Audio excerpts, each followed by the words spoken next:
अभी आपके साथ अहम खबर शेयर करते हैं। शहीद अरशद शरीफ की वालिदा ने हुकूमत का तहकीकाती कमीशन मुस्तरद कर दिया है। तहकीकाती कमीशन को वजीर आजम शहबाज शरीफ के बयानात से मुतसादम करार दिया गया।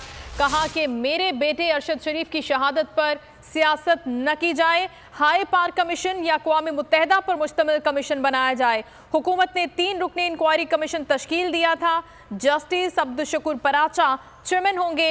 अरशद शरीफ की वालिदा ने हुकूमती तहकीकाती कमीशन को मुस्तरद कर दिया है और उन्होंने कहा है कि ये कमीशन आज़ादाना तहकीकात नहीं कर सकता। मेरे बेटे की शहादत पर सियासत न की जाए।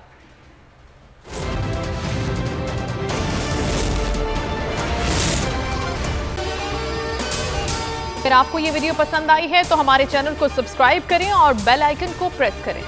पीटीआई का हकीकी आज़ादी मार्च सिर्फ बोल दिखा रहा है। 24 घंटे हकीकी आज़ादी मार्च, सबसे ज्यादा रील्स और सबसे ज्यादा रेटिंग्स के साथ बोल रहा नंबर 1।